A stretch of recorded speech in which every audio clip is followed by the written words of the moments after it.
Hello, and welcome to Rest Peacefully, where we listen, relax, and drift into peaceful dreams. I'm your host, Allie, and I'm so happy you're here tonight. Together, we'll journey through 4 charming adventures from Winnie the Pooh. How Kanga and Roo came to the forest. How Christopher Robin led an expedition to the North Pole. How brave little Piglet faced a great flood. And how Pooh was celebrated by all his friends with a joyful party. These timeless tales are filled with friendship, courage, laughter, and the gentle magic of the 100 Acre Wood. Whether you're here to unwind, relax, or gently fall asleep, you're in the right place. If you enjoy tonight's stories, please like this video, subscribe to the channel, and hit the notification bell to never miss a new sleep story. Now, snuggle in, let the day's worries melt away, and let's begin. Chapter 7, in which Kanga and baby Roo come to the forest, and Piglet has a bath. Nobody seemed to know where they came from, but there they were in the forest, Kanga and baby Roo. When Pooh asked Christopher Robin, "How did they come here?" Christopher Robin said, "In the usual way, if you know what I mean, Pooh." And Pooh, who didn't, said, "Oh." Then he nodded his head twice and said, "In the usual way, ah." Then he went to call upon his friend Piglet to see what he thought about it. And at Piglet's house, he found Rabbit. So, they all talked about it together. "What I don't like about it is this," said Rabbit. "Here are you, Pooh, and you, Piglet and Mian suddenly. And Eeyore," said Pooh. "And Rayarand then suddenly. And Owl," said Pooh. "And Olin then all of a sudden." "Oh, and Rior," said Pooh. "I was forgetting him." "Here we are," said Rabbit very slowly and carefully. "All of us. And then, suddenly, we wake up one morning, and what do we find? We find a strange animal among us. An animal of whom we have never even heard before. An animal who carries her family about with her in her pocket. Suppose I carried my family about with me in my pocket. How many pockets should I want?" 16, said Piglet. 17, isn't it? Said Rabbit. "And one more for a handkerchief that's 18. 18 pockets in one suit. I haven't time." There was a long and thoughtful silence. And then Pooh, who had been frowning very hard for some minutes, said, "I make it 15. "What?" said Rabbit. 15. 15 what? "Your family. What about them?" Pooh rubbed his nose and said that he thought Rabbit had been talking about his family. "Did I?"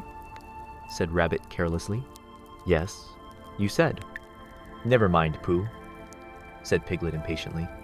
"The question is, what are we to do about Kanga?" "Oh, I see," said Pooh. "The best way," said Rabbit, "would be this. The best way would be to steal baby Roo and hide him. And then, when Kanga says, 'Where's baby Roo?' we say, 'Aha.'" "Aha," said Pooh, practicing. "Aha, aha." "Of course," he went on, "we could say, 'Aha,' even if we hadn't stolen baby Roo." "Pooh," said Rabbit kindly. "You haven't any brain." "I know," said Pooh humbly. "We say, 'Aha,' so that Kanga knows that we know where baby Roo is. 'Aha' means, we'll tell you where baby Roo is, if you promise to go away from the forest and never come back. Now don't talk while I think." Pooh went into a corner and tried saying, "Aha," in that sort of voice. Sometimes it seemed to him that it did mean what Rabbit said, and sometimes it seemed to him that it didn't. "I suppose it's just practice," he thought. "I wonder if Kanga will have to practice too, so as to understand it." "There's just one thing," said Piglet, fidgeting a bit. "I was talking to Christopher Robin, and he said that a Kanga was generally regarded as one of the fiercer animals. I am not frightened of fierce animals in the ordinary way, but it is well known that, if one of the fiercer animals is deprived of its young, it becomes as fierce as 2 of the fiercer animals. In which case, 'aha' is perhaps a foolish thing to say." "Piglet," said Rabbit, taking out a pencil and licking the end of it, "you haven't any pluck." "It is hard to be brave," said Piglet, sniffing slightly, "when you're only a very small animal." Rabbit, who had begun to write very busily, looked up and said, "It is because you are a very small animal that you will be useful in the adventure before us." Piglet was so excited at the idea of being useful that he forgot to be frightened anymore. And when Rabbit went on to say that Kangas were only fierce during the winter months, being at other times of an affectionate disposition, he could hardly sit still. He was so eager to begin being useful at once. "What about me?" said Pooh sadly. "I suppose I shan't be useful." "Never mind, Pooh," said Piglet comfortingly. "Another time, perhaps." "Without Pooh," said Rabbit solemnly, as he sharpened his pencil, "the adventure would be impossible." "Oh," said Piglet, and tried not to look disappointed. But Pooh went into a corner of the room and said proudly to himself, "Impossible without me. That sort of bear." "Now listen, all of you," said Rabbit when he had finished writing, and Pooh and Piglet sat listening very eagerly with their mouths open. This was what Rabbit read out. Plan to capture Baby Roo. 1. General remarks. Kanga runs faster than any of us, even me. 2. More general remarks. Kanga never takes her eye off Baby Roo, except when he's safely buttoned up in her pocket. 3. Therefore, if we are to capture Baby Roo, we must get a long start, because Kanga runs faster than any of us, even me. C1. 4. A thought. If Roo had jumped out of Kanga's pocket and Piglet had jumped in, Kanga wouldn't know the difference, because Piglet is a very small animal. 5. Like Roo. 6. But Kanga would have to be looking the other way first, so as not to see Piglet jumping in. 7. C2. 8. Another thought. But if Pooh was talking to her very excitedly, she might look the other way for a moment. 9. And then I could run away with Roo. 10. Quickly. 11. And Kanga wouldn't discover the difference until afterwards. Well, Rabbit read this out proudly, and for a little while after he had read it, nobody said anything. And then Piglet, who had been opening and shutting his mouth without making any noise, managed to say, very huskily, "And afterwards? How do you mean? When Kanga does discover the difference? Then we all say, 'Aha!' All three of us? Yes. Oh. Why, what's the trouble, Piglet?" "Nothing," said Piglet. "As long as we all three say it." "As long as we all three say it," said Piglet. "I don't mind," he said. "But I shouldn't care to say 'aha' by myself. It wouldn't sound nearly so well. By the way," he said, "you are quite sure about what you said about the winter months?" "The winter months?" "Yes. Only being fierce in the winter months." "Oh, yes, that's all right." "Well, Pooh, you see what you have to do?" "No," said Pooh Bear. "Not yet," he said. "What do I do?" "Well, you just have to talk very hard to Kanga, so as she doesn't notice anything." "Oh, what about?" "Anything you like." "You mean like telling her a little bit of poetry or something?" "That's it," said Rabbit. "Splendid. Now come along." So they all went out to look for Kanga. Kanga and Roo were spending a quiet afternoon in a sandy part of the forest. Baby Roo was practicing very small jumps in the sand, and falling down mouse holes and climbing out of them, and Kanga was fidgeting about and saying, "Just one more jump, dear, and then we must go home."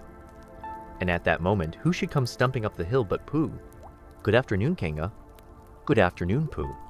"Look at me jumping," squeaked Roo, and fell into another mouse hole. "Hello, Roo, my little fellow."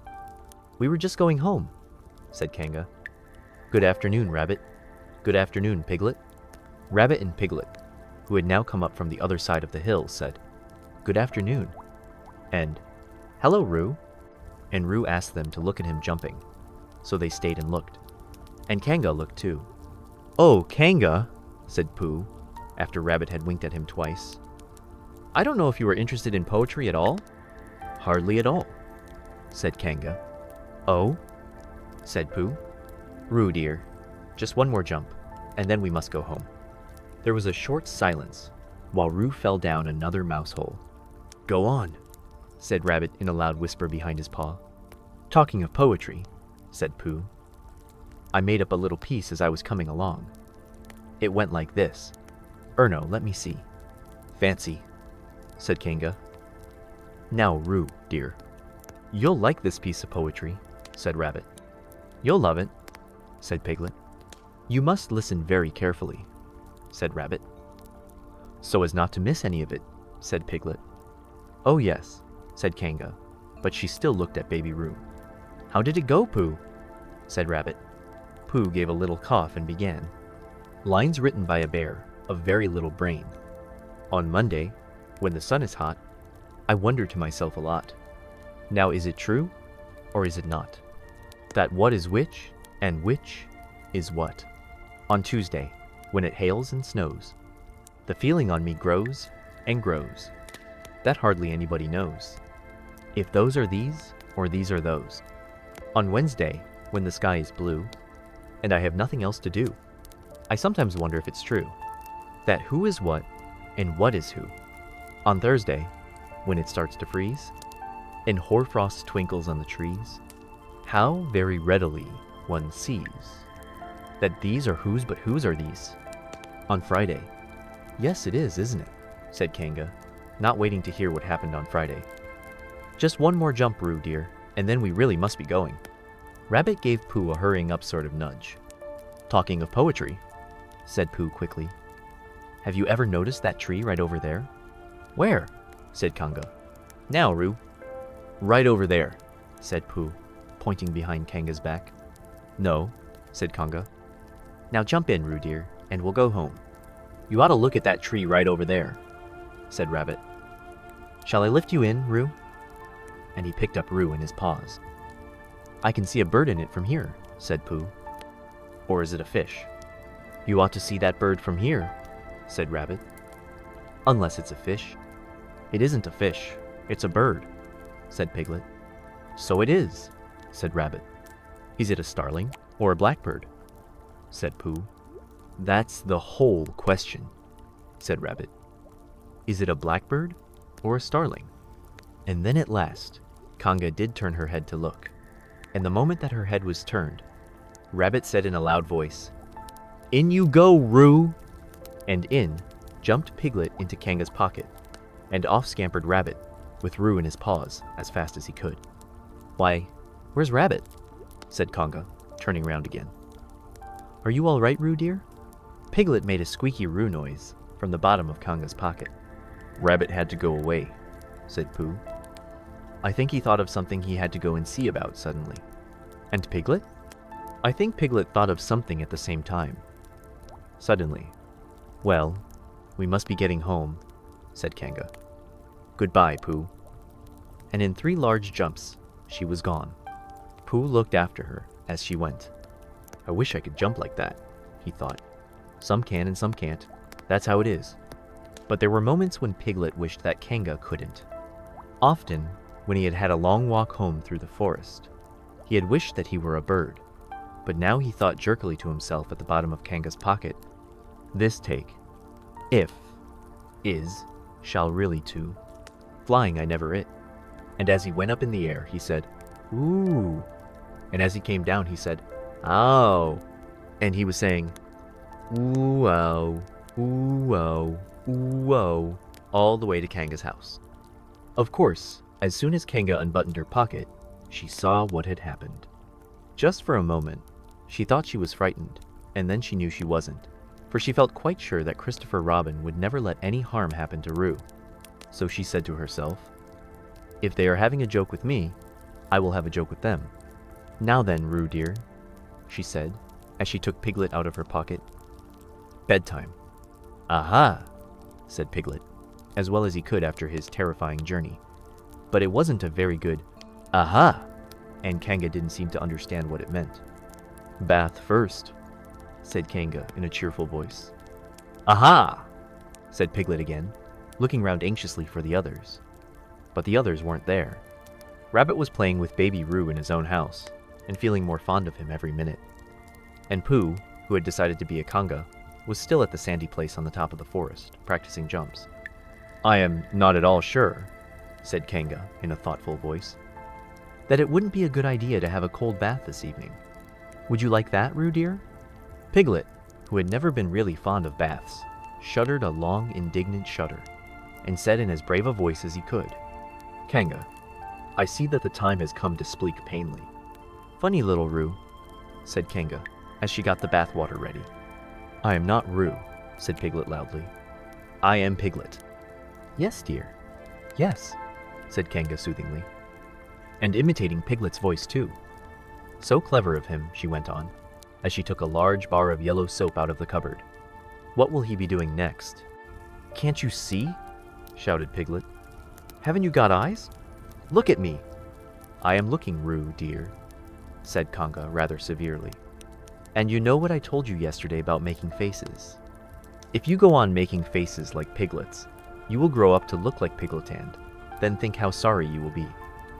Now then, into the bath, and don't let me have to speak to you about it again.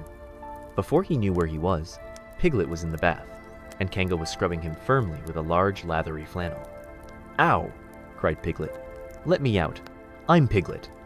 Don't open the mouth, dear, or the soap goes in, said Kanga. There. What did I tell you? You did it on purpose, spluttered Piglet, as soon as he could speak again, and then accidentally had another mouthful of lathery flannel. That's right, dear. Don't say anything, said Kanga, and in another minute, Piglet was out of the bath and being rubbed dry with a towel. Now, said Kanga, there's your medicine, and then bed. What medicine? Said Piglet. To make you grow big and strong, dear. You don't want to grow up small and weak like Piglet, do you? Well then. At that moment, there was a knock at the door. Come in, said Kanga, and in came Christopher Robin. Christopher Robin! Christopher Robin! Cried Piglet. Tell Kanga who I am. She keeps saying I'm Roo. I'm not Roo, am I? Christopher Robin looked at him very carefully and shook his head. You can't be Roo, he said, because I've just seen Roo playing in Rabbit's house. Well, said Kanga. Fancy that. Fancy my making a mistake like that. There you are, said Piglet. I told you so. I'm Piglet. Christopher Robin shook his head again. Oh, you're not Piglet, he said. I know Piglet well, and he's quite a different color. Piglet began to say that this was because he had just had a bath, and then he thought that perhaps he wouldn't say that. And as he opened his mouth to say something else, Kanga slipped the medicine spoon in, and then patted him on the back and told him that it was really quite a nice taste when you got used to it. I knew it wasn't Piglet, said Kanga. I wonder who it can be. Perhaps it's some relation of Pooh's, said Christopher Robin. What about a nephew or an uncle or something? Kanga agreed that this was probably what it was, and said that they would have to call it by some name. I shall call it Poohtel, said Christopher Robin. Henry Poohtel for short. And just when it was decided, Henry Poohtel wriggled out of Kanga's arms and jumped to the ground. To his great joy, Christopher Robin had left the door open. Never had Henry Poodle Piglet run so fast as he ran then, and he didn't stop running until he had got quite close to his house. But when he was 100 yards away, he stopped running and rolled the rest of the way home so as to get his own nice, comfortable color again. So Kanga and Roo stayed in the forest. And every Tuesday, Roo spent the day with his great friend Rabbit. And every Tuesday, Kanga spent the day with her great friend Pooh, teaching him to jump. And every Tuesday, Piglet spent the day with his great friend Christopher Robin. So they were all happy again. Chapter 8, in which Christopher Robin leads an expedition to the North Pole. One fine day, Pooh had stumped up to the top of the forest to see if his friend Christopher Robin was interested in bears at all. At breakfast that morning, a simple meal of marmalade spread lightly over a honeycomb or two. He had suddenly thought of a new song. It began like this. Sing ho, for the life of a bear. When he had got as far as this, he scratched his head and thought to himself, that's a very good start for a song. But what about the second line? He tried singing, ho, 2 or 3 times, but it didn't seem to help. Perhaps it would be better, he thought, if I sang hi for the life of a bear. So he sang it, but it wasn't. Very well then, he said. I shall sing that first line twice, and perhaps if I sing it very quickly, I shall find myself singing the 3rd and 4th lines before I have time to think of them, and that will be a good song. Now then, sing ho, for the life of a bear. Sing ho, for the life of a bear. I don't much mind if it rains or snows, 'cause I've got a lot of honey on my nice new nose. I don't much care if it snows or thaws, 'cause I've got a lot of honey on my nice clean paws. Sing ho for a bear.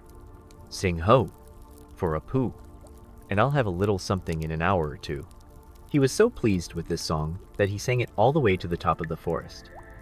And if I go on singing it much longer, he thought, it will be time for the little something, and then the last line won't be true.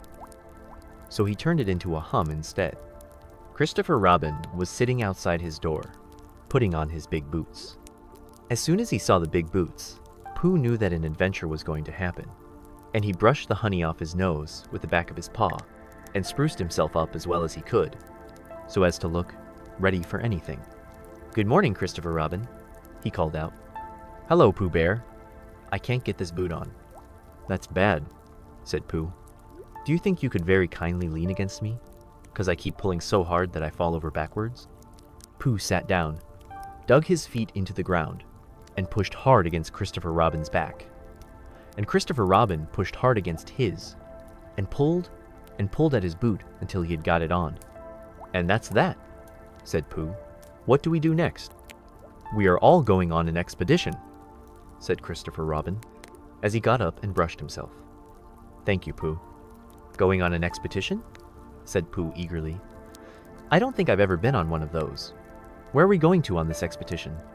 "Expedition, silly old bear. It's got an X in it." "Oh," said Pooh. "I know. But he didn't really. We're going to discover the North Pole." "Oh," said Pooh again. "What is the North Pole?" he asked. "It's just a thing you discover," said Christopher Robin carelessly, not being quite sure himself. "Oh, I see," said Pooh. "Are bears any good at discovering it?" "Of course they are. And Rabbit and Kanga and all of you. It's an expedition. That's what an expedition means. A long line of everybody. You better tell the others to get ready, while I see if my gun's all right, and we must all bring provisions." "Bring what?" "Things to eat." "Oh," said Pooh happily. "I thought you said provisions. I'll go and tell them." And he stumped off. The first person he met was Rabbit. "Hello, Rabbit," he said. "Is that you?" "Let's pretend it isn't," said Rabbit, "and see what happens. I've got a message for you." "I'll give it to him." "We're all going on an expedition with Christopher Robin." "What is it when we're on it?" "A sort of boat, I think," said Pooh. "Oh, that sort." "Yes, and we're going to discover a pole or something." Or was it a mole? Anyhow, we're going to discover it. "We are we?" said Rabbit. "Yes, and we've got to bring things to eat with us, in case we want to eat them. Now I'm going down to Piglet's. Tell Kanga, will you?" He left Rabbit and hurried down to Piglet's house. The piglet was sitting on the ground at the door of his house, blowing happily at a dandelion, and wondering whether it would be this year, next year, sometime, or never. He had just discovered that it would be never, and was trying to remember what it was, and hoping it wasn't anything nice, when Pooh came up. "Oh, Piglet," said Pooh excitedly. "We're going on an expedition, all of us, with things to eat, to discover something." "To discover what?" said Piglet anxiously. "Oh, just something. Nothing fierce?" Christopher Robin didn't say anything about fierce. He just said it had an X. "It isn't their necks I mind," said Piglet earnestly. "It's their teeth. But if Christopher Robin is coming, I don't mind anything." In a little while, they were all ready at the top of the forest, and the expedition started. First came Christopher Robin and Rabbit, then Piglet and Pooh, then Kanga, with Roo in her pocket, and Owl, then Eeyore, and, at the end, in a long line, all Rabbit's friends and relations. "I didn't ask them," explained Rabbit carelessly. "They just came. They always do. They can march at the end, after Eeyore." "What I say," said Eeyore, "is that it's unsettling." "I didn't want to come on this Expo hat," Pooh said. "I only came to oblige. But here I am, and if I am the end of the Expo hat we're talking about, then let me be the end. But if, every time I want to sit down for a little rest, I have to brush away half a dozen of Rabbit's smaller friends and relations first, then this isn't an Expo at Everett Ice at all. It's simply a confused noise. That's what I say." I see what Rior means, said Owl. If you ask me. I'm not asking anybody, said Rior. I'm just telling everybody. We can look for the North Pole, or we can play Here We Go, gathering nuts in May, with the end part of an ant's nest. It's all the same to me. There was a shout from the top of the line. Come on, called Christopher Robin. Come on, called Pooh and Piglet. Come on, called Owl. We're starting, said Rabbit. I must go. And he hurried off to the front of the expedition with Christopher Robin. All right, said Rior. We're going, only don't blame me. So off they all went to discover the pole. And as they walked, they chattered to each other of this and that, all except Pooh, who was making up a song. This is the first verse, he said to Piglet when he was ready with it. First verse of what? My song. What song? This one. Which one? Well, if you listen, Piglet, you'll hear it. How do you know I'm not listening? Pooh couldn't answer that one, so he began to sing. They all went off to discover the pole. Owl and Piglet and Rabbit and all. It's a thing you discover, as I've been told, by Owl and Piglet and Rabbit and all. Eeyore, Christopher Robin and Pooh, and Rabbit's relations all went too. And where the pole was, none of them knew. Sing hey, for Owl and Rabbit and all. Hush, said Christopher Robin, turning round to Pooh. We're just coming to a dangerous place. Hush, said Pooh, turning round quickly to Piglet. Hush, said Piglet to Kanga. Hush, said Kanga to Owl, while Roo said hush, several times to himself very quietly. Hush, said Owl to Rior. Hush, said Rior in a terrible voice to all Rabbit's friends, and relations, and hush, they said hastily to each other all down the line, until it got to the last one of all. And the last and smallest friend and relation was so upset to find that the whole expedition was saying, hush, to him, that he buried himself head downwards in a crack in the ground, and stayed there for 2 days until the danger was over, and then went home in a great hurry, and lived quietly with his aunt ever afterwards. His name was Alexander Beetle. They had come to a stream which twisted and tumbled between high rocky banks, and Christopher Robin saw at once how dangerous it was.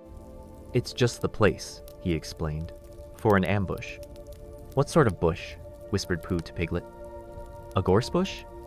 My dear Pooh, said Owl in his superior way. Don't you know what an ambush is?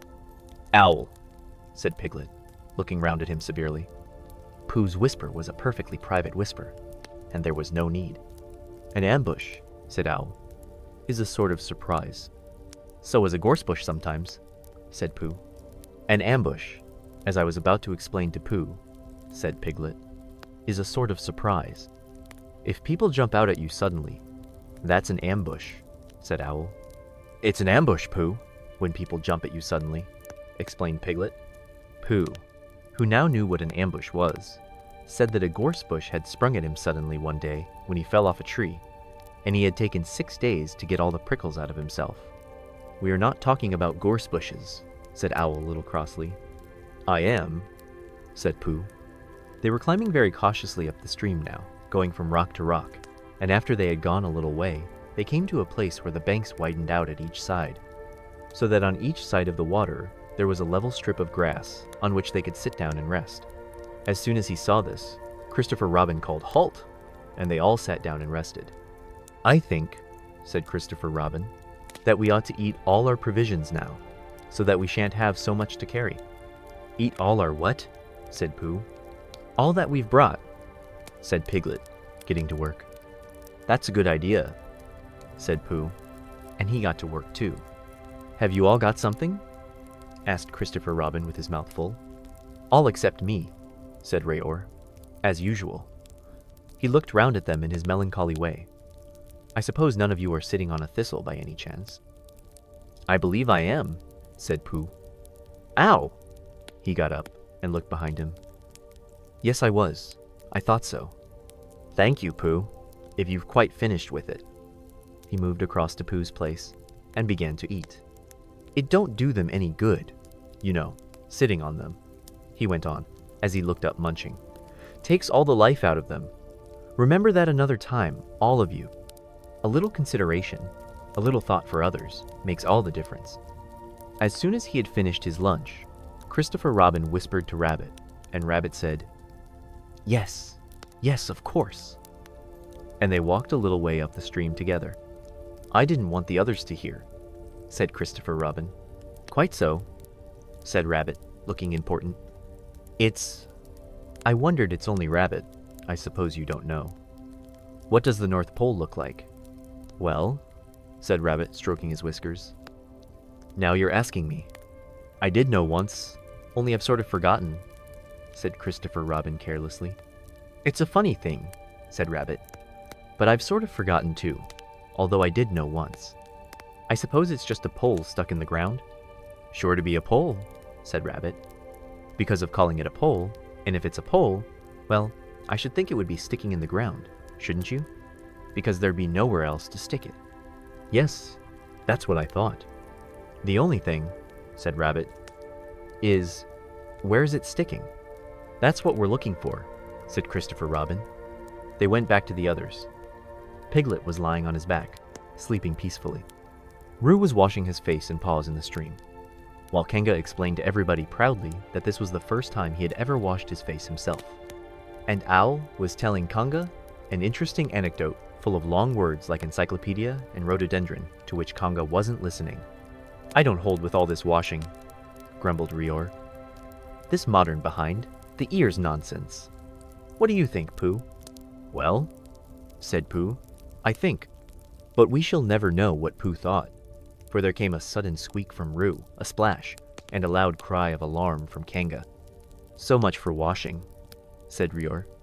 "Roo's fallen in," cried Rabbit, and he and Christopher Robin came rushing down to the rescue. "Look at me swimming," squeaked Roo from the middle of his pool, and was hurried down a waterfall into the next pool. "Are you all right, Roo dear?" called Kanga anxiously. "Yes," said Roo. "Look at me, swuh." And down he went over the next waterfall into another pool. Everybody was doing something to help. Piglet, wide awake suddenly, was jumping up and down and making, "Ooh, I say," noises. Owl was explaining that in a case of sudden and temporary immersion, the important thing was to keep the head above water. Kanga was jumping along the bank, saying, "Are you sure you're all right, Roo dear?" To which Roo, from whatever pool he was in at the moment, was answering, "Look at me swimming." Eeyore had turned round and hung his tail over the first pool into which Roo fell, and with his back to the accident was grumbling quietly to himself and saying, "All this washing, but catch on to my tail, little Roo, and you'll be all right." And Christopher Robin and Rabbit came hurrying past Rior, and were calling out to the others in front of them. "All right, Roo, I'm coming," called Christopher Robin. "Get something across the stream lower down, some of you fellows," called Rabbit. But Pooh was getting something. 2 pools below Roo, he was standing with a long pole in his paws, and Kanga came up and took one end of it, and between them they held it across the lower part of the pool, and Roo, still bubbling proudly, "Look at me swimming," drifted up against it and climbed out. "Did you see me swimming?" squeaked Roo excitedly, while Kanga scolded him and rubbed him down. "Pooh, did you see me swimming? That's called swimming, what I was doing." "Rabbit, did you see what I was doing?" "Swimming." "Hello, Piglet. I say, Piglet, what do you think I was doing?" "Swimming." "Christopher Robin, did you see me?" But Christopher Robin wasn't listening. He was looking at Pooh. "Pooh," he said, "where did you find that pole?" Pooh looked at the pole in his hands. "I just found it," he said. "I thought it ought to be useful. I just picked it up." "Pooh," said Christopher Robin solemnly, "the expedition is over. You have found the North Pole." "Oh?" said Pooh. Eeyore was sitting with his tail in the water when they all got back to him. "Tell Roo to be quick, somebody," he said. "My tail's getting cold. I don't want to mention it, but I just mention it. I don't want to complain, but there it is. My tail's cold." "Here I am," squeaked Roo. "Oh, there you are. Did you see me swimming?" Eeyore took his tail out of the water and swished it from side to side. "As I expected," he said. "Lost all feeling. Numbed it. That's what it's done. Numbed it. Well, as long as nobody minds, I suppose it's all right." Poor old Rior. I'll dry it for you, said Christopher Robin, and he took out his handkerchief and rubbed it up. Thank you, Christopher Robin. You're the only one who seems to understand about tails. They don't think that's what the matter with some of these others. They've no imagination. A tail isn't a tail to them. It's just a little bit extra at the back. Never mind, Rior, said Christopher Robin, rubbing his hardest. Is that better? It's feeling more like a tail, perhaps. It belongs again, if you know what I mean.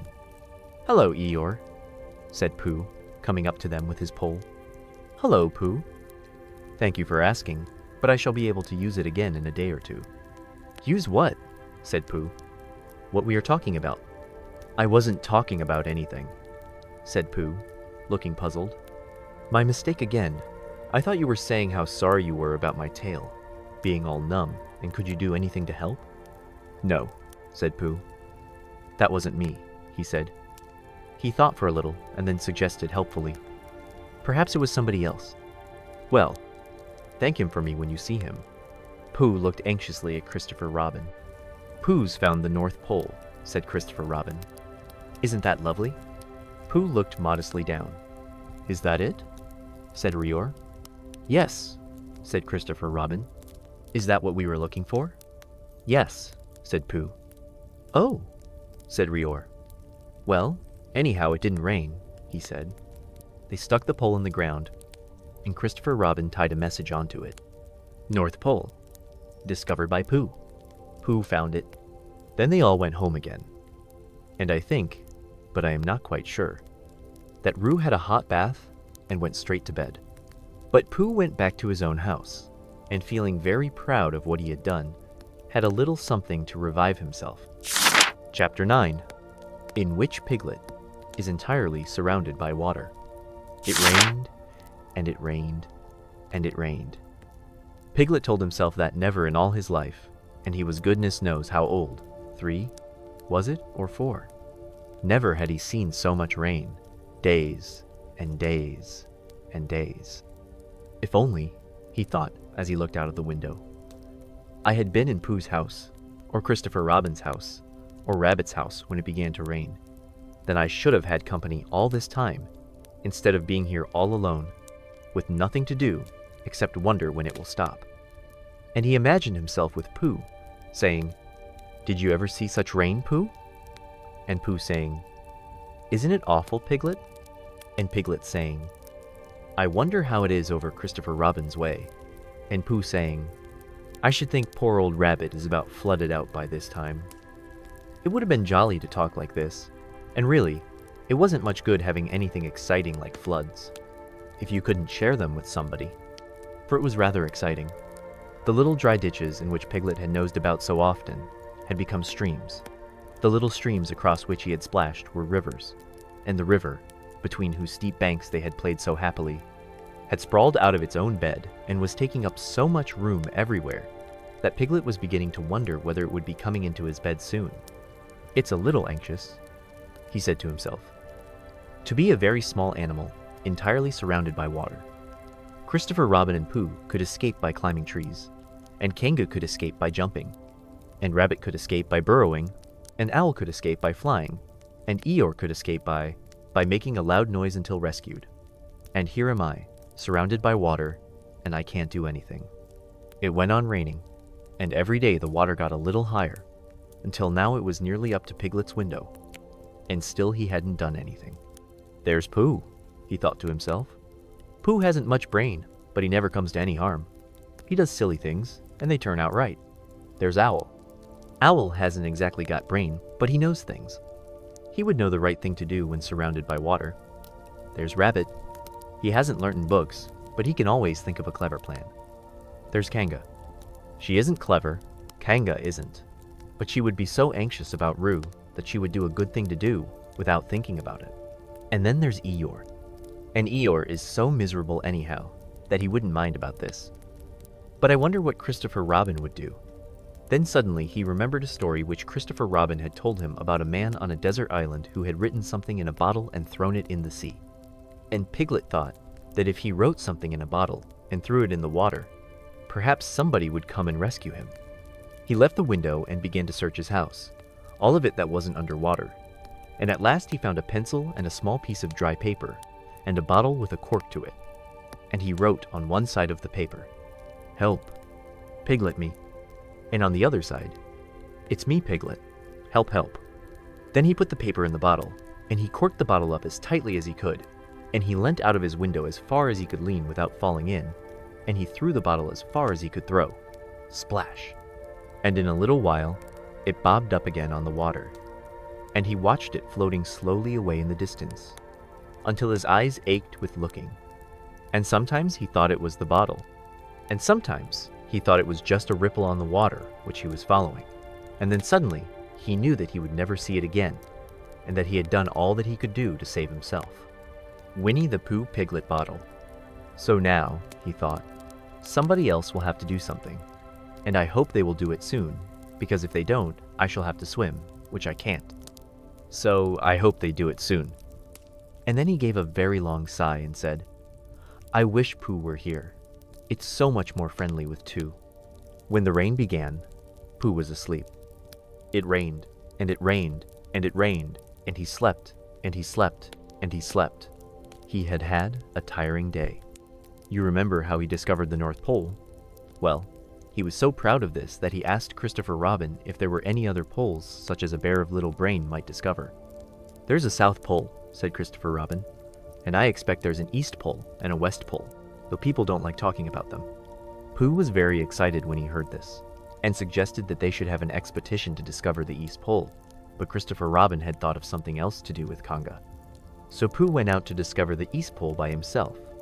Whether he discovered it or not, I forget, but he was so tired when he got home that, in the very middle of his supper, after he had been eating for little more than half an hour, he fell fast asleep in his chair, and slept, and slept, and slept.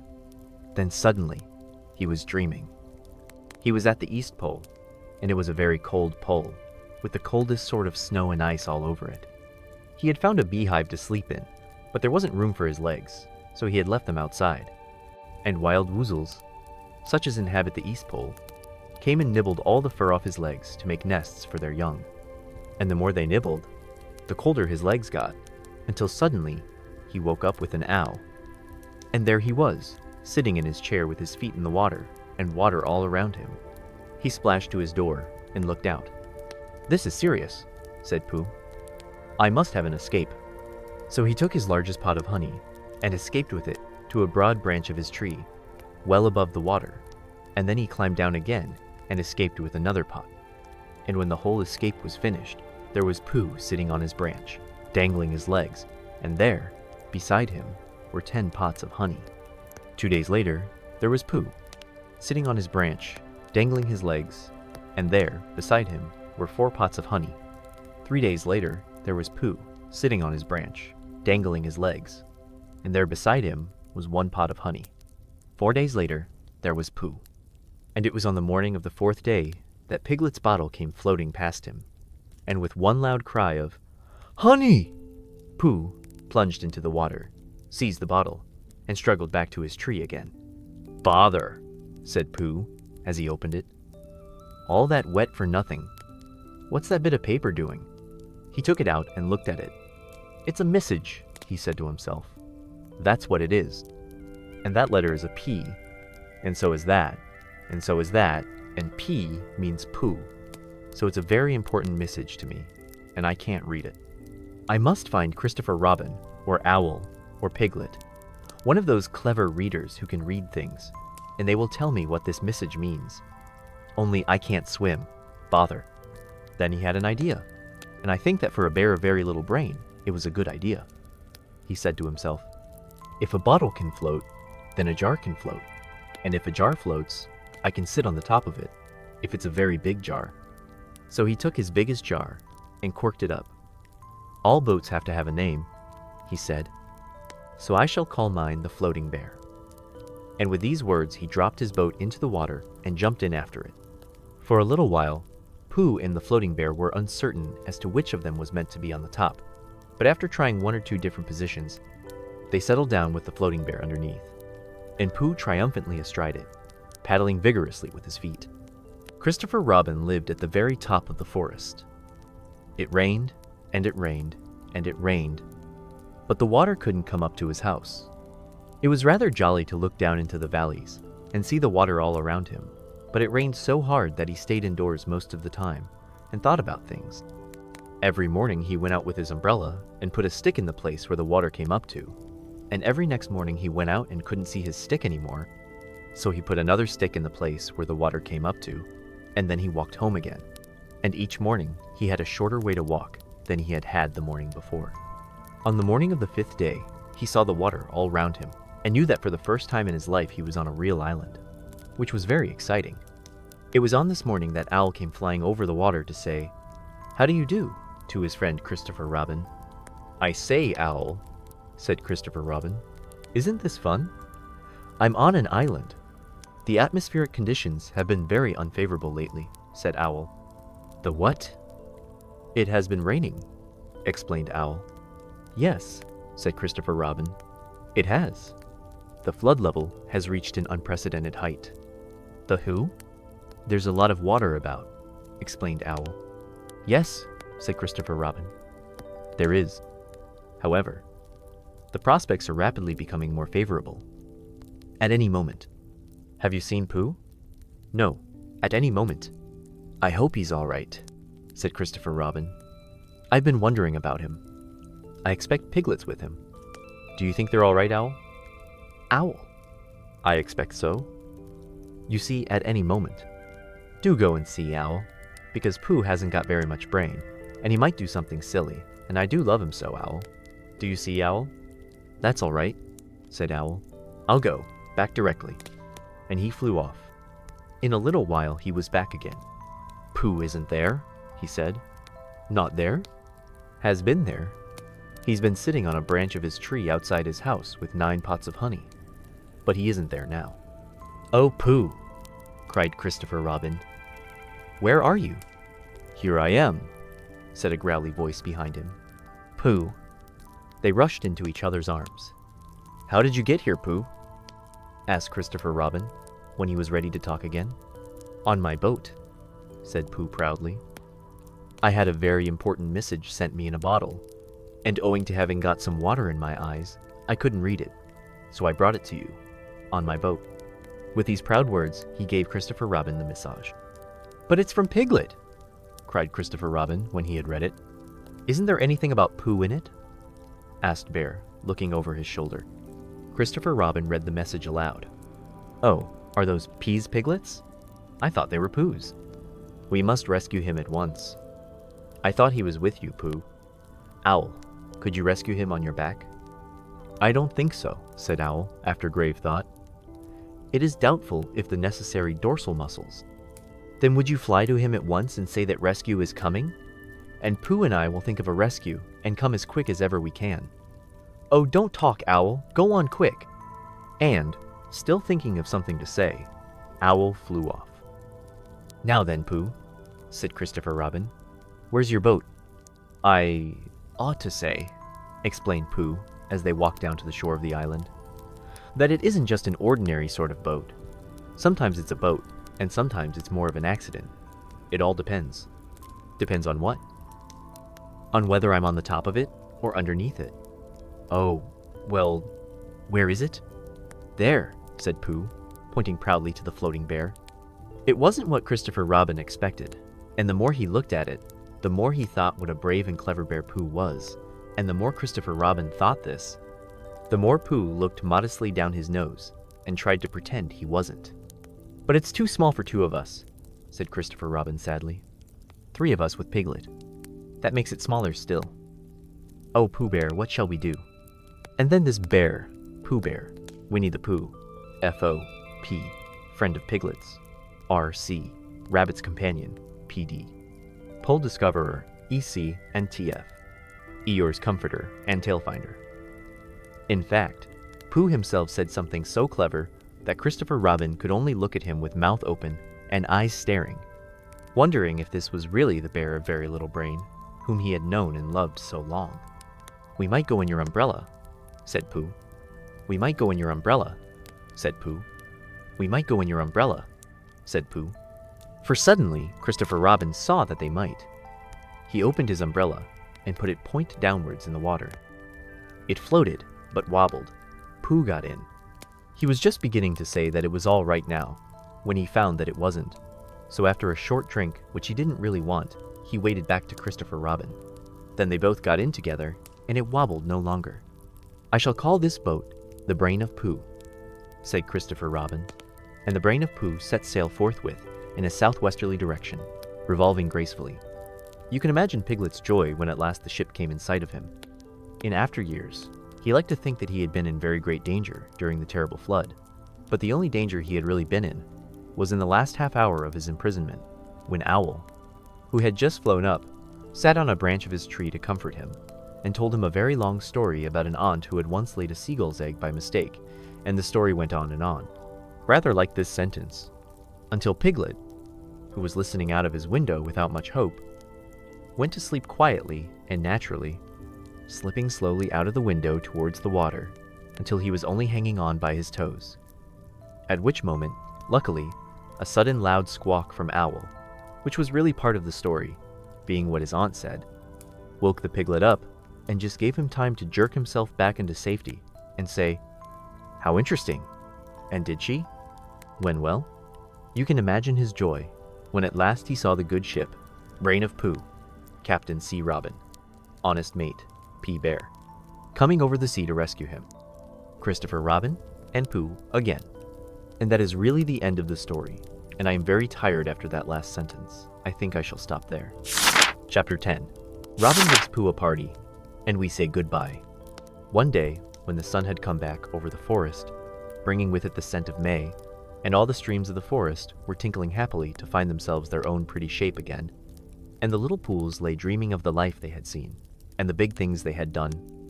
And in the warmth and quiet of the forest, the cuckoo was trying over his voice carefully, and listening to see if he liked it.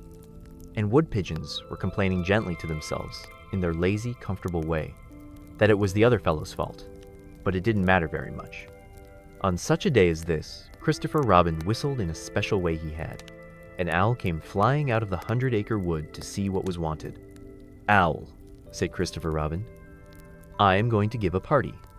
"You are you?" said Owl. "And it's to be a special sort of party, because it's because of what Pooh did when he did what he did to save Piglet from the flood." "Oh, that's what it's for, is it?"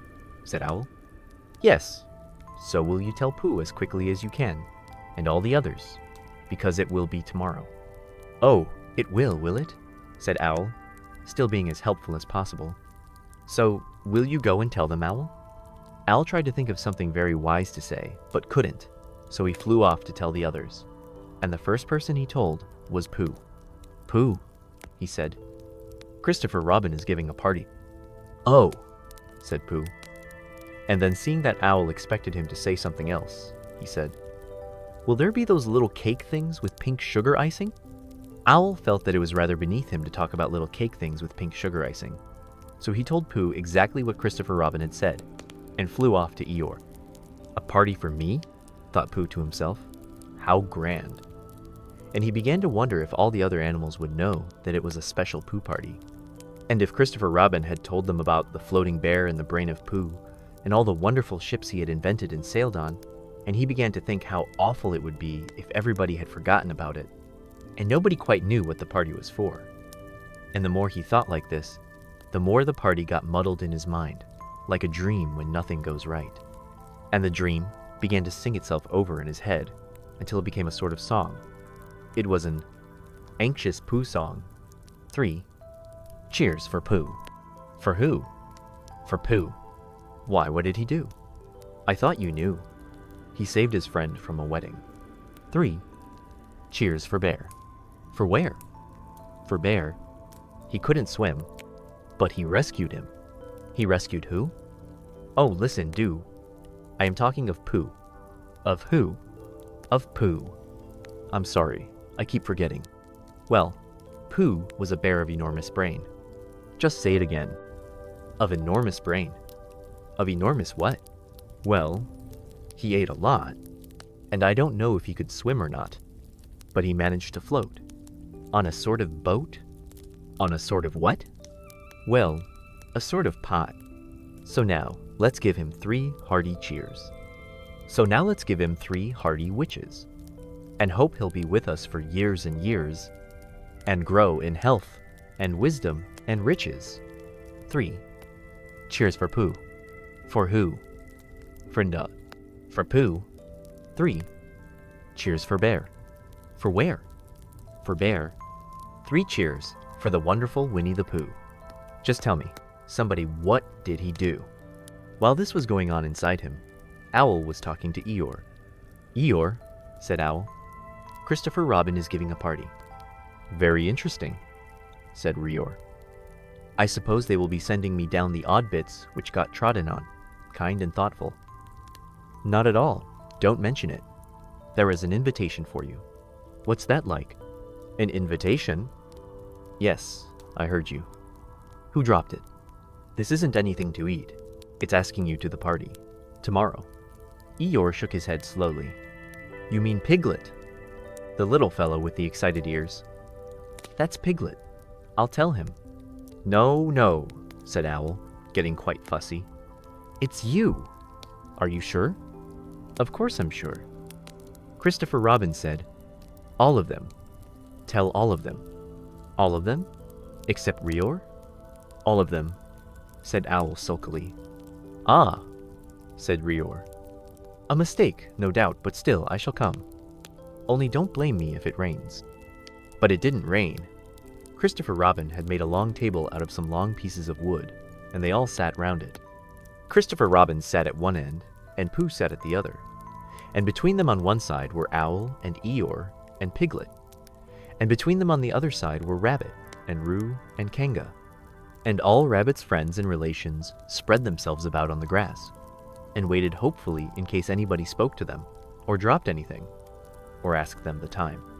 It was the first party to which Roo had ever been, and he was very excited. As soon as ever they had sat down, he began to talk. Hello, Pooh, he squeaked. Hello, Roo, said Pooh. Roo jumped up and down in his seat for a little while, and then began again. Hello, Piglet, he squeaked. Piglet waved a paw at him, being too busy to say anything. Hello, Eeyore, said Roo. Eeyore nodded gloomily at him. It will rain soon. You see if it doesn't, he said. Roo looked to see if it didn't, and it didn't, so he said, Hello, Owl. And Owl said, Hello, my little fellow, in a kindly way, and went on telling Christopher Robin about an accident which had nearly happened to a friend of his whom Christopher Robin didn't know. And Kanga said to Roo, Drink up your milk first, dear, and talk afterwards. So Roo, who was drinking his milk, tried to say that he could do both at once, and had to be patted on the back and dried for quite a long time afterwards. When they had all nearly eaten enough, Christopher Robin banged on the table with his spoon, and everybody stopped talking and was very silent, except Roo, who was just finishing a loud attack of hiccups and trying to look as if it was one of Rabbit's relations. This party, said Christopher Robin, is a party because of what someone did, and we all know who it was, and it's his party because of what he did, and I've got a present for him, and here it is. Then he felt about a little and whispered, Where is it? While he was looking, Eeyore coughed in an impressive way and began to speak. Friends, he said, including Oddments, it is a great pleasure, or perhaps I had better say it has been a pleasure so far, to see you at my party. What I did was nothing. Any of you except Rabbit and Owl and Kanga would have done the same. Oh, and Pooh. My remarks do not, of course, apply to Piglet and Roo, because they are too small. Any of you would have done the same. But it just happened to be me. It was not, I need hardly say, with an idea of getting what Christopher Robin is looking for now. And he put his front leg to his mouth and said in a loud whisper, Try under the table. That I did what I did, but because I feel that we should all do what we can to help. I feel that we should all. Huh, said Roo accidentally. Roo, dear, said Kanga reproachfully. Was it me? Asked Roo, a little surprised. What's Eeyore talking about? Piglet whispered to Pooh. I don't know, said Pooh rather dolefully. I thought this was your party. I thought it was once, but I suppose it isn't. I'd sooner it was yours than Eeyore's, said Piglet.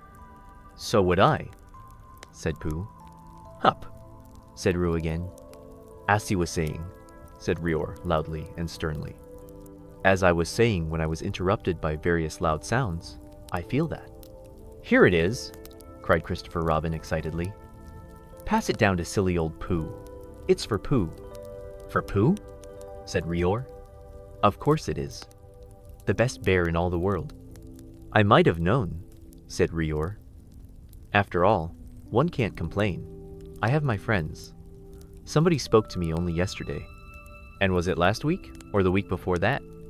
Rabbit bumped into me and said, Bother, the social round. Always something going on. Nobody was listening, for they were all saying, Open it, Pooh. What is it, Pooh? I know what it is. No, you don't. And other helpful remarks of this sort. And of course, Pooh was opening it as quickly as ever he could, but without cutting the string, because you never know when a bit of string might be useful. At last it was undone. When Pooh saw what it was, he nearly fell down. He was so pleased. It was a special pencil case. There were pencils in it marked B for bear, and pencils marked HB for helping bear, and pencils marked BB for brave bear.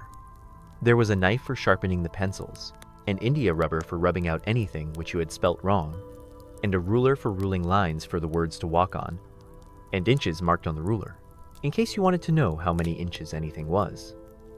And blue pencils, and red pencils, and green pencils, for saying special things in blue and red and green. And all these lovely things were in little pockets of their own, in a special case, which shut with a click when you clicked it. And they were all for Pooh. Oh? Said Pooh. Oh, Pooh! Said everybody else except Rior. Thank you, growled Pooh. But Eeyore was saying to himself, This writing business, pencils and whatnot, overrated if you ask me. Silly stuff, nothing in it. Later on, when they had all said goodbye and thank you to Christopher Robin, Pooh and Piglet walked home thoughtfully together in the golden evening, and for a long time they were silent. Winnie the Pooh and Piglet Sunset. When you wake up in the morning, Pooh, said Piglet at last, what's the first thing you say to yourself? What's for breakfast? Said Pooh. What do you say, Piglet? I say, I wonder what's going to happen exciting today, said Piglet. Pooh nodded thoughtfully. It's the same thing, he said. And what did happen? Asked Christopher Robin. When? Next morning. I don't know. Could you think and tell me in Pooh sometime? If you wanted it very much. Pooh does, said Christopher Robin. He gave a deep sigh, picked his bear up by the leg, and walked off to the door, trailing Winnie the Pooh behind him. At the door he turned and said, Coming to see me have my bath? I might, I said. Was Pooh's pencil case any better than mine? It was just the same, I said. He nodded and went out, and in a moment I heard Winnie the Pooh bump, bump, bump, going up the stairs behind him. Winnie the Pooh. Bump, bump, bump. The end.